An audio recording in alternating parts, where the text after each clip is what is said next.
Buenas noches y bienvenidos a nuestro último Aragoneses de la temporada. Como prometimos hace apenas unos días en Tribuna Abierta, hemos querido acabar las entrevistas antes del verano con un aragonés polifacético que, además de catedrático de Derecho Civil en la Universidad de Zaragoza, ya emérito, es autor de más de una treintena de obras y hoy precisamente vamos a hablar de uno de sus libros, de este que tenemos aquí, que acaba de salir al mercado y que además no dejará indiferente a nadie, se lo recomendamos. Pero antes de hablar de él, Ángel Cristóbal Montes, muchas gracias por acompañarnos. Gracias a ustedes por invitarme. Tal como nos dijo aquí, precisamente en plató, usted nació en el último año de la Segunda República y siempre había pensado... El segundo año entero, porque en 1935, 36 también fue de República, pero a mitad. Y siempre había dicho que creía que podría haber esa Tercera República, pero ya no sé si está tan convencido. Sí, la frase que manejé como un latiguillo durante mucho tiempo es: he nacido en el último año entero de la Segunda República y me gustaría morir en el primer año entero de la Tercera República, que no pasa de ser. ¿Y sigue pensando eso? ¿Sigue pensando que le gustaría ver eso o ya no? No. Y no porque solo durase un año, sino porque creo que la Tercera República se ha quemado antes de empezar a rodar. Es decir, la forma en que la están propiciando, no diré imponiendo, pero la forma en que la están vendiendo y la forma en que plantean su hipotético advenimiento, que no es imposible, pero tendría que ser por otras vías, la están quemando antes de tiempo. Vamos a hablar, como decía, de su biografía. Hijo de un republicano represaliado, nació en Zaragoza, se crió en el barrio de Jesús, estudió en la Universidad de Zaragoza y precisamente allí leyó libros prohibidos, ¿no?, como de Marx, de Nietzsche. Aquellos serían tiempos difíciles también, ¿no?, para la cultura y para instruirse. Yo era un pequeño ratón de biblioteca, pero no en el sentido que hablaba Marx cuando dice que abandonaba la filosofía a la crítica de los roedores. Yo nunca fui un roedor, sino un lector apasionado de la ciencia política y de la filosofía. Y tuve la suerte de que en la biblioteca universitaria, cuando yo empecé a estudiar la carrera de Derecho, que estaba en la Plaza de Magdalena, había un armario sagrado entre comillas, cerrado a llave, que no se podía consultar, y del que la salida de los libros dependía exclusivamente de la voluntad del director, que era un sacerdote. Yo me gané esa voluntad con torpes artes, diciendo que yo quería leer aquellas cosas para convencerme de la maldad de las mismas y para combatirlas con mayor énfasis y éxito. Y lo convencí. Pero me puse una condición: no te llevarás los libros a casa, los leerás aquí. Claro, leerlos allí en invierno sobre todo era poco menos que una temeridad, porque en la dependencia de la biblioteca solo había una estufa que estaba en la parte de dirección y administración, y en la sala de lectura no había nada. Y entonces era congelarse, leer con el abrigo puesto, pero yo me leía allí prácticamente todo lo que constituye la sustancia y el morbo de mi arranque político, sociológico. Leía a George Miller, un agrarista norteamericano colectivista que coincidía mucho con nuestro Joaquín Costa. Leía a Harold Lasky, leía a Marx, leía a Nietzsche, leía a Schopenhauer. Es decir, me infeccioné de por vida. ¿Y le parece que los universitarios actuales leen tanto como leía usted entonces? No leen tanto, porque entre los teléfonos móviles, lo miramos en internet, ¿no? las máquinas y las facilidades no estimulan la lectura. Y es lástima, porque todo el que piense que puede adquirir conocimientos y profundidad en ellos a través de medios sofisticados y a través de medios fáciles se equivoca. El proceso de entendimiento y de formación es tan complejo, tan difícil, tan esotérico, que si no se recurre al método tradicional de hincar los codos en la mesa y quemarte las pestañas difícilmente. Cuando se licencia en la Universidad de Zaragoza en Derecho, se va a Venezuela. ¿Por qué? ¿Por qué ese salto? Creo que su familia o parte de su familia ya estaba allí. Sí, tenía una hermana viviendo allí, pero eso fue simplemente el punto de referencia respecto al destino. Yo me había prometido a mí mismo, y suelo cumplir mis promesas, que en cuanto terminase la carrera emigraría de España, o ahora me resulta mucho más boyante y mucho más mucho más exuberante decir: me autoexilié. No me expulsó nadie, pero yo me había prometido no seguir viviendo en España. No corté la carrera porque me parecía una tontería inmensa, pero no seguir viviendo en España bajo una dictadura y marcharme.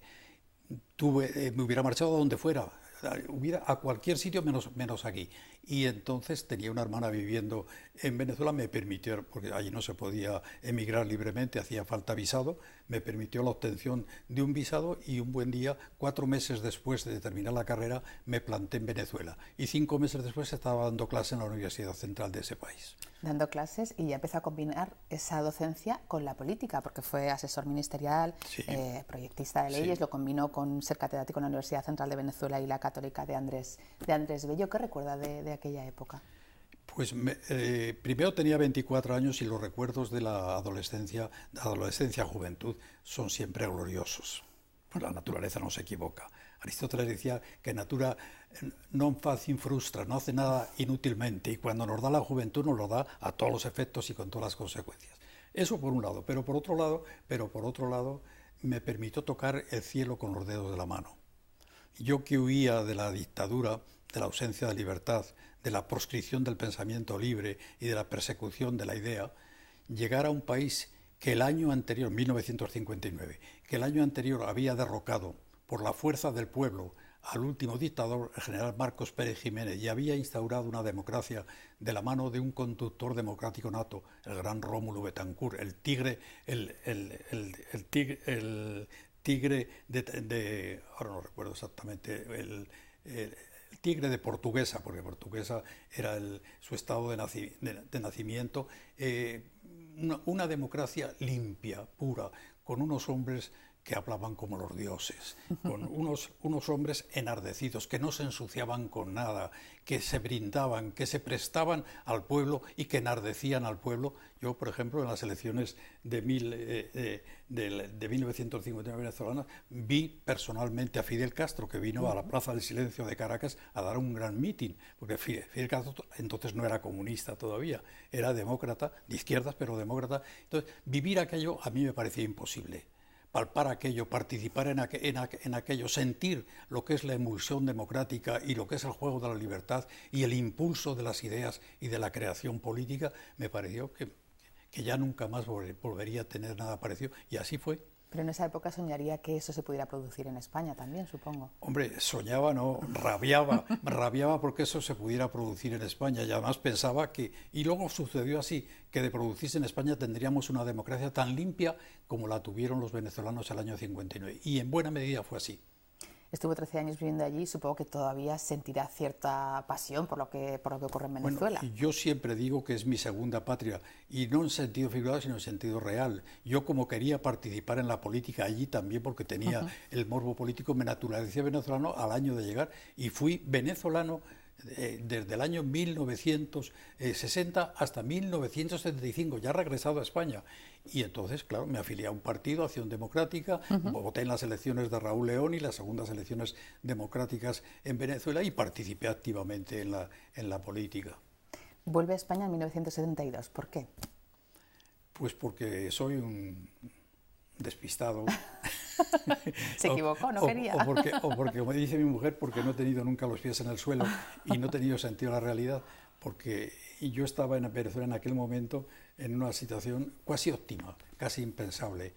Había escrito ya 10 libros de derecho en Venezuela, tenía un prestigio, me consideraban el primer hipotecarista del país porque había participado con otro ilustre español en la confección de la ley, el proyecto de ley de registro inmobiliario, y estaba ganando dinero. La prueba es que lo poco que he tenido en mi vida es el capitalito que formé en Venezuela. Y te doy un dato: cuando yo regreso de Venezuela en agosto de 1972, estaba trabajando en 4 o 5 sitios, unos fijos y otros simplemente por encargos, dictámenes, y informes, etcétera. Estaba ganando al cambio del bolívar por la peseta entonces más de 500.000 pesetas. Si se tiene en cuenta que en España el piso que me compré valía 1 millón, cada 2 meses ganaba lo suficiente para comprarme un piso. Y vine a cobrar en la Universidad de Zaragoza 10.000 pesetas al mes. Eso es idealismo puro. Eso es tontez. ¿Su mujer se vino con usted también? Sí, y mi hija. Éramos 3 y seguimos siendo 3. Mi hija se casó y ahora tengo una nieta. Y gloriosa, por cierto. Y bueno, Yo siempre me propuse y me autoexigí que cuando las condiciones lo propiciaran, y mi vieja nariz política, entonces no era tan vieja, pero olía bien, olfateaba bien, me decía que España estaba al borde de producirse el cambio, yo dije, vuelvo a España, arriesgo todo, pierdo todo y voy a participar como obrero, como simple militante de base, como simple número en un proceso democrático que yo juzgaba, y lo fue, al principio esperanzador, sublime y prodigioso.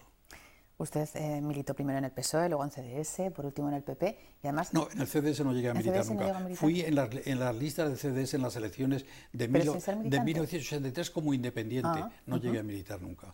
Bueno, pero sí que fue... No me hubiera importado, porque el CDS fue una de las grandes esperanzas frustradas de España. Ojalá que hubiera prosperado el CDS. Quería comentar que fue diputado en esa primera legislatura democrática. Sí.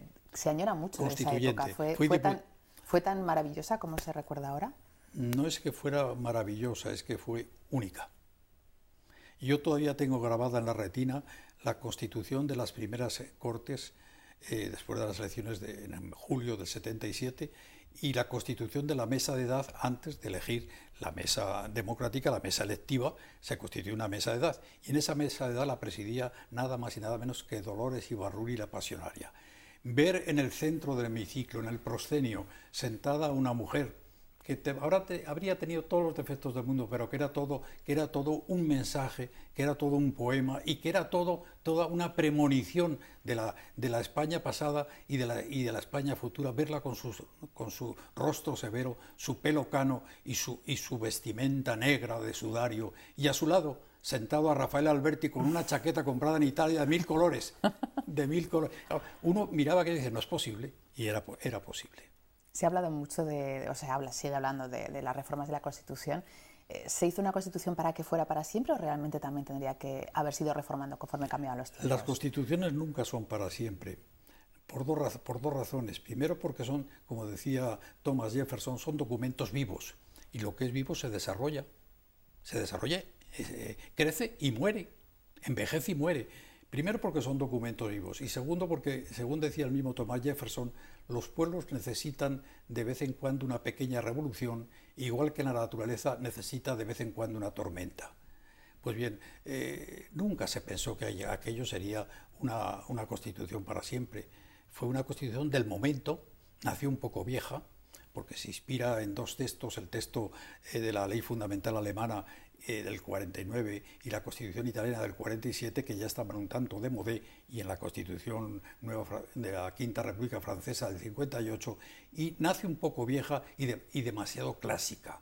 Yo digo que es un edificio entre neoclásico y modernista, y entonces su subsistencia no estaba garantizada, sobre todo cuando se establece un régimen de reforma de la Constitución, que yo lo entiendo, porque los constituyentes pensábamos que abrir la mano en reforma de Constitución en un país como España, con la tradición anticonstitucionalista, es decir, develadora y liberticida que tenía, era un peligro tremendo, pero se cerró demasiado la mano de cara a la reforma a fondo de la Constitución, y entonces nos quedamos pues con un instrumento importante, vital, bueno en aquel momento, pero que envejeció a la velocidad de la luz y que no hemos tenido forma de reformarla, salvo algunas dos puntualizaciones menores. Pero las reformas que interesan, por ejemplo, la del título octavo, no se puede hacer si no se aprueba por 2/3 de la Cámara, a continuación se disuelve la Cámara, se elige una nueva Cámara que aprueba por 2/3, es decir, el imposible. Alemania, desde el año 49, es decir, unos años más que nosotros, ha modificado 62 veces su Constitución y no le pasa nada. Y Estados Unidos, con una Constitución de 2 siglos y medio, ha añadido a la Constitución 27 enmiendas constitucionales, que son parte del texto constitucional. Nosotros nada. Pero eso tampoco es tan sano, a lo mejor sería más sano ir adaptándola, ¿no? No es que sea insano, es que es mortal. Es que es mortal, se te muere la criatura en los brazos. Claro. Una criatura transformada en una vieja. Es decir, tenemos una Constitución con solo 36 años que se ha transformado en una vieja informe. Una la quiere coger en brazos y no la puedes coger porque no es un bebé, es una vieja. ¿Y cómo coge uno en brazos a una vieja? Imposible. Ha envejecido a la velocidad de la luz y se ha transformado en un ente que sigue cumpliendo su misión, que tiene sentido, que tiene justificación, pero que en estos momentos entorpece la vida democrática española. Vamos a repasar su implicación en la política regional, que ha sido mucha, aparte de concejal en el Ayuntamiento de Zaragoza. Por cierto, fue candidato a la presidencia de la DGA en 1987. ¿Ahora se volvería a presentar o no? Sí. Si se lo dijeran. ¿Sí? Fui candidato a las peculiaridades de la política española. Yo había ingresado en el PP en noviembre de 1984 y automáticamente me suben a los altares. Pero no porque sea un ortodoxo, sino porque el PP es así. Como el PP no tiene prácticamente vida política interna y como las cosas se suceden a mandato del dedo que gobierna en cada momento, pues dijeron que yo debería ser, con 3 años de militancia en el partido, menos, debería ser buen candidato a la presidencia de la Diputación General de Aragón. Yo me hice cruces, pero en fin, lo asumí. Tuve la suerte de perderlas. Y no me arrepiento de haberlas perdido, sobre todo de haberlas perdido frente a Hipólito Gómez de las Rozas, amigo, caballero, político, por antonomasia, hombre de unas calidades caballerosas extraordinarias. Entonces yo me enorgullecí, a pesar de que peleamos a fondo y como debe ser, dice David Slun, un gran politólogo americano, que la confrontación política es la esencia de la buena democracia. Peleamos a fondo y me ganó. Y me ganó además sin paliativos. Sacó 19 diputados y yo saqué 13. El partido le sacó 19 y mi partido 13, o sea, sin paliativos. Y entonces le ayudamos a ser presidente de Aragón, que no tenía muchas ganas, por cierto. ¿No? Él nos amenazaba, si me forzáis con un gobierno de coalición, yo dimitiré y que me suceda otro. Bueno, además de consejero en la DGA, también en las Cortes ha tenido una larga vida política en la que ha destacado siempre como un grandísimo orador, eso lo dice todo el mundo, que supongo que eso también influiría en que le nominasen para candidato a la DGA, algún mérito más tendría de los que no cree. Sé. Pero es que después me nominaron, a las elecciones me nominaron a candidato a alcalde. Ajá. Con lo cual, o nací polifacético, cosa que no creo, o soy un genio de la política e incluso un Houdini de nuestros días, que puedo transformarme en lo que quiera, porque claro, pasar de candidato a la DGA sin solución de continuidad en 4 años a candidato al Ayuntamiento de Zaragoza se las trae cuando yo tenía experiencia parlamentaria. Por lo tanto, me podía mover en el Parlamento y en el hipotético gobierno de la DGA si hubiera ganado, pero en el Ayuntamiento no sé cómo me iba a mover, porque no había sido nunca concejal ni tenía idea, aunque después me ilusioné. Y hoy cuando me preguntan ¿qué hubiera querido usted ser? Yo digo siempre lo mismo, alcalde de mi ciudad de Zaragoza, pero aquella vez me enfadé muchísimo.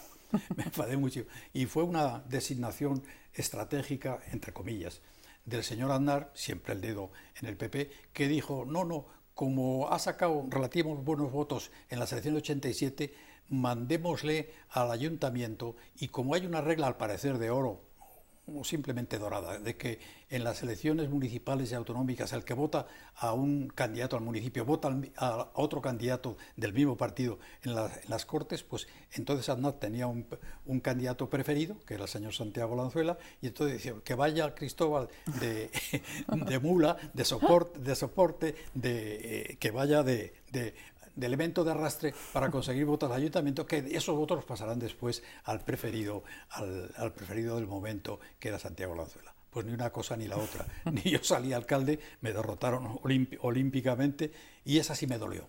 Así como la victoria de Hipólito me enorgulleció, la derrota frente a Antonio González Triviño me dolió tremendamente, porque Antonio González Triviño no era trigo limpio. Bueno, en las Cortes también, que presidió las Cortes, aparte de ser diputado, le tocó una época bastante convulsa. Fíjate, Victoria, las peculiaridades de la política, los estrambotes de la política y los desquiciamientos de la política española. Fui candidato a la DGA y no salí, fui candidato a la alcaldía y no salí, y esa misma legislatura, por simple aritmética parlamentaria, por simple juego de circunstancias, resultó presidente de las Cortes, a la que no me había presentado ni se presenta nadie. O sea, que me niegan el cielo y de repente me regalan un pequeño paraíso. Sí, porque realmente ahí, quiere decir, estar en donde se fraguan las leyes autonómicas, presidir, además en ese tiempo en el que incluso hubo una moción de censura, pero que también hubo otros momentos como la reforma del estatuto. No me privé de nada. ¿Qué es lo que mejor recuerda de aquella época? ¿Qué es lo que más le gustó y lo que menos? Yo soy un parlamentario, he sido durante 30 años parlamentario, y entonces soy un parlamentario nato y neto, no quiero decir buen parlamentario, sino que llevo el Parlamento en mi entraña, es decir, entre otras cosas por egoísmo. Yo, si hubiera tenido un puesto de gestión, hubiera sido un mal gestor.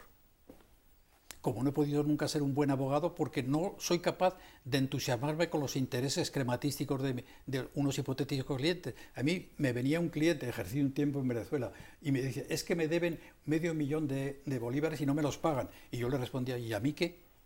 Si me lo debieran a mí, no me preocuparía, me voy a preocupar por una deuda ajena. Pues bien, yo nunca hubiera sido un buen gestor, sin embargo creo que fui un relativo y pasable presidente de las Cortes porque siento el Parlamento, creo en el Parlamento, creo en la oratoria parlamentaria y creo, recordando un poco el viejo criterio de la antigua Grecia, de que el político es un retórico, en el buen sentido de la palabra, y el político que no habla, que no es orador, no es político.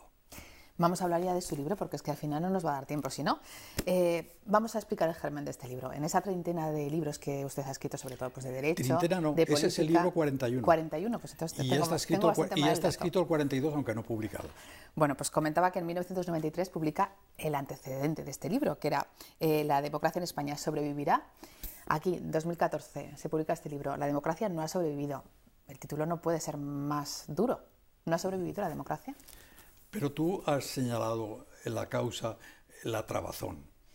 Que el título sea impactante o sea excesivo o sea desafiante tiene una razón meramente dialéctica, meramente documental y meramente cronológica. Si yo escribí un libro hace 20 años sobre la democracia en España y subtitulado Sobrevivirá, si quiero escribir un libro 20 años después, como El Conde de Montecristo, replicando al primero, tengo que contestar la pregunta. No puedo decir, y me pasó por la cabeza, este es un libro continuidad, pero no voy a decir si sobrevive o no. Diría, puedo decir, la democracia desfallece, la democracia está indispuesta, parece que se ha puesto mala, parece que puede enfermar. No.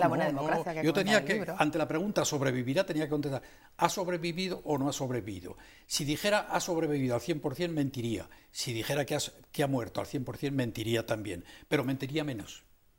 Y por eso me incliné por la democracia no ha sobrevivido en España, lo cual no quiere decir que esté muerta. La prueba es que, como decía un amigo mío, si te hubiera muerto no habrías podido publicar este libro en España. No lo dejado, obvio. En cualquier caso, entre los males que describe para que esa democracia no haya sobrevivido o no como se debería, está la partitocracia, unas instituciones que a lo mejor han quedado anquilosadas, que no se han renovado. Es muy crítico, vamos a hablar primero con los partidos políticos de los que usted ha formado parte activa, con los propios políticos y con la actividad política que se desarrolla en las instituciones. Es la lacra de la democracia española en este momento. En el siglo XIX se decía Lucas Mallada, que escribió un libro aterrador, Los males de nuestra patria, era aragonés también, que en el espejo quebrado de los partidos la patria no se reconoce. Es la descomposición político-partidista que ha experimentado España en poco más de 20 años es verdaderamente escalofriante y no tiene parangón en Occidente, salvo quizá la descomposición de la República de Weimar en Alemania después de la Primera Guerra Mundial y hasta el acceso de Hitler al poder en 1933. Es decir, la descomposición es total.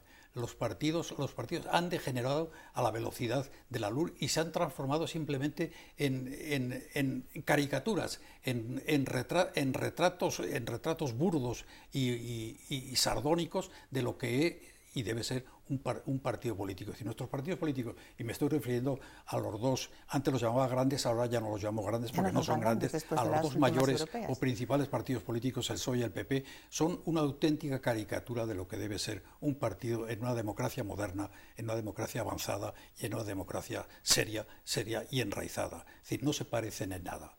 Desconocen auténticas elementalidades de la vida política. Desconocen, por ejemplo, aunque el PSOE lo está tratando de inventar, pero a su manera, lo que es la democracia interna. Y yo siempre he defendido que sin democracia interna no puede haber democracia externa. Un partido que no practique dentro de sí la democracia, ¿cómo va a jugar? ¿De qué va a tirar? ¿Con qué va a contar cuando haga el juego exterior democrático? Imposible. Es como la persona que estuviera casado durante la noche y estuviera soltero durante el día. No puede compaginar ambos modos de vida. O la persona que por el día asaltara un banco y por la noche se dedicara a imprimir moneda. No tiene sentido, o una cosa o la otra. Es decir, no cabe arruinar la democracia interna de un partido o que no llegue a nacer. En el PP actualmente nombrar la democracia interna del partido es montar al diablo. Es decir, ni está ni se le espera. Y en el PSOE, pues ya vemos, ha empezado el camino con brío, ya veremos cómo termina. Basta recordar el afer Almunia Borrell, que sí, fue lo cita en el libro. sintomático. Pues el punto de partida es terrible. Si a ello se añade que se ha creado una oligarquía, que es propio, eso es la ley de Mitchell, una oligarquía y una burocracia partidista que lo decide todo, un aparato sagrado que lo sabe todo y que no cuenta para nada con los criterios de la militancia y que además no quiere evolucionar, que se ha repartido el poder y no está dispuesto a hacer partícipe en ese reparto a nadie más. Pues claro, el resultado estaba cantado. Y no podía conducir más que al anquilosamiento, a la putrefacción y a la autodestrucción. Los partidos en España se están autodestruyendo si no se han destruido ya. Habla de un golpe de Estado silencioso también en el libro. ¿A qué se refiere? Un golpe de Estado silencioso. El golpe de Estado silencioso, a esto mismo, que sin alaracas, sin ruido, sin exageración, sin proclamar nada, la democracia española ha estado sufriendo un golpe de Estado desde dentro, un golpe de Estado silencioso, porque no es una insurrección, no es un motín, no es una algarada, no es una revolución, no es un cuartelazo, no es una sublevación militar, que nada de eso es posible hoy en España, por razones internas y sobre todo externas.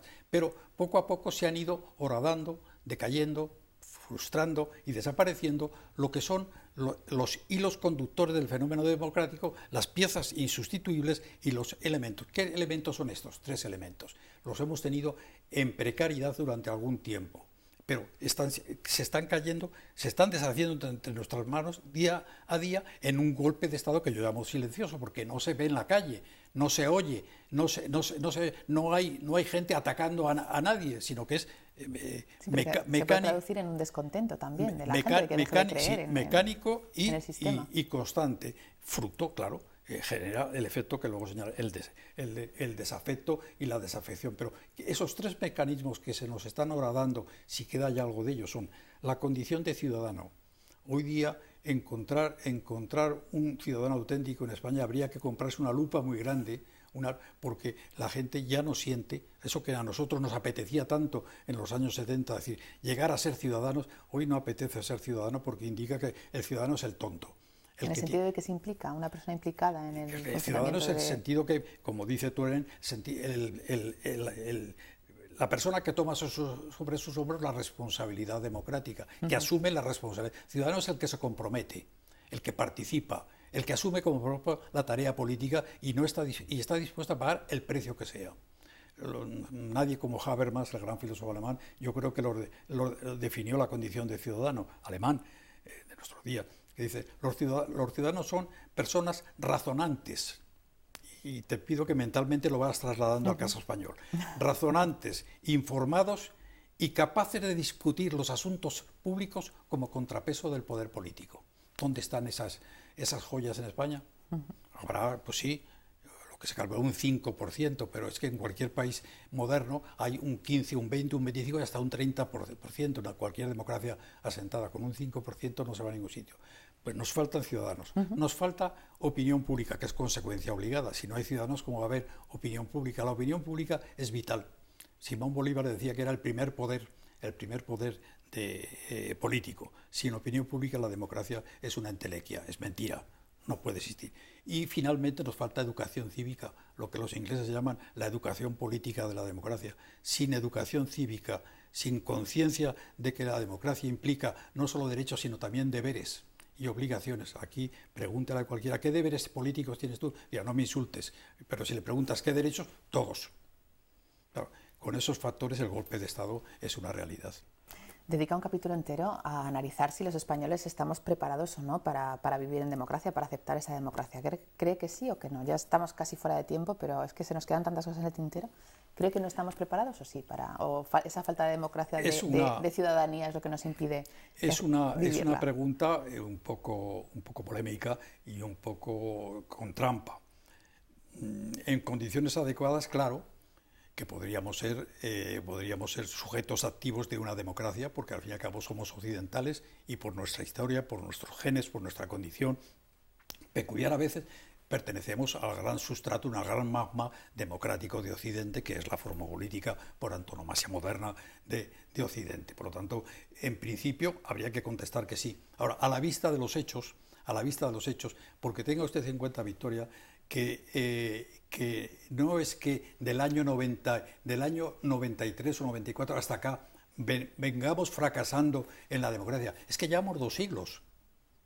Es que llevábamos desde 1812 y desde el trienio liberal de 1820-1823 tratando de instaurar la democracia en nuestro país, que otros países también estaban en mantillas como entre nosotros, pero miremoslo hoy. Inglaterra estaba en mantillas, Francia estaba en mantillas, Estados Unidos estaba en mantillas. Yo soy democracias plenas, constituidas, serias, formales, con una seguridad y con una adultez a prueba de bomba, y en España estamos en mantillas. Es decir, uno lee a Joaquín Costa y sus improperios respecto a la democracia de finales del XIX y del siglo XX, uno oye o lee cosas relativas a romanones, al estilo romanonista terrible de la democracia. Uno lee cosas de Antonio Cánovas del Castillo y de Sagasta, Prase de Sagasta y el bipartidismo ficticio y subgéneres que instauraron en la restauración del 74. Uno lee a Lucas Mallada y dices, ¿y en qué hemos cambiado? Salvo en que ahora tenemos más televisores y entonces no había, automóviles y entonces no había, móviles y entonces no había, en el resto igual. En cuanto a los modos, los comportamientos, las conductas, las entregas, los desencuentros, la pugnacidad y el ansia cainita, que en España no se pelea políticamente, no se lucha por vencer al adversario, se lucha por destruirlo. La conclusión la dejo. Y no, yo lo formulo como pregunta, lo dejo al lector inteligente, como decía la Codorniz. Le voy a pedir en la última pregunta, que sé que el último capítulo está dedicado a ello, lo he constatado, lo he leído. ¿Cuáles son las claves para que esta situación no sea irreversible, para que realmente lográsemos tener una democracia, la democracia que nos merecemos? Mira, Victoria, procuraré ser muy corto porque sé que nos estamos pasando. Una de las claves, curiosamente, y no es por el momento, una de las claves es el rey, o va a ser el rey, y no porque pida que el rey pase a política. El rey, su padre bastante política hizo entre 1975 y 1977, bastante política y de la buena, nada más que desmochar el régimen anterior y engañar a todos los prebostes, incluido al fallecido Franco, de que él era un hombre del régimen. Bastante política hizo. Pues bien, en la nueva etapa, el nuevo rey Felipe VI debe tener un papel dentro de la genérica mención en la Constitución de que arbitra y modera el funcionamiento regular de las instituciones, que esa es una competencia específica del rey. Tiene un papel trascendental y es hablar, dialogar con las fuerzas políticas, con los personeros, con los dirigentes, con los cuadros de la intelectualidad, con las cabezas pensantes, con la élite intelectual de España, y hacerles ver que primero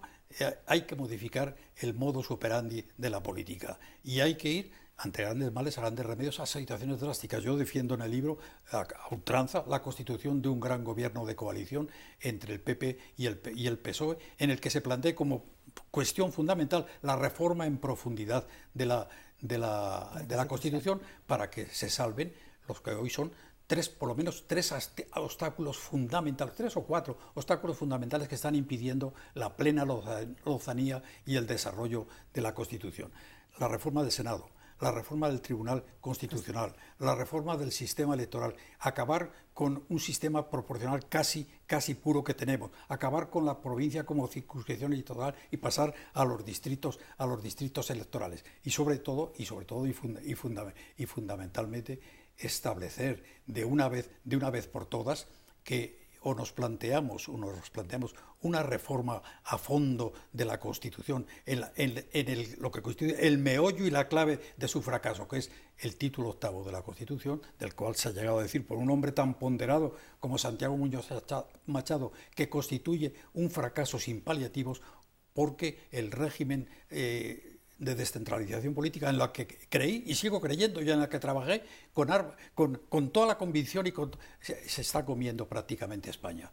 El régimen autonómico, tal como hoy está funcionando, se está comiendo las energías, los recursos y el futuro de España, y ni siquiera lo está digiriendo bien, porque miren ustedes las secuelas que ha generado en cuanto a nacionalismos hipertrofiados y deseos de separación en un régimen que es más descentralizado que el federal alemán y que el federal americano.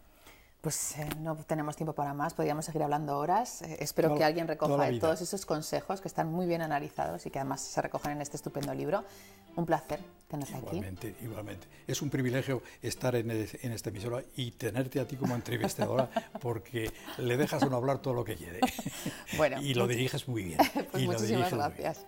Se tendrán que esperar a la próxima temporada después del verano para ver nuevas entrevistas, pero la semana que viene tendremos un Tribuna Abierta. Y ahora las dejamos con una estupendísima película de Billy Wilder, Ariane, con Audrey Hepburn, espectacular. Muy buenas noches.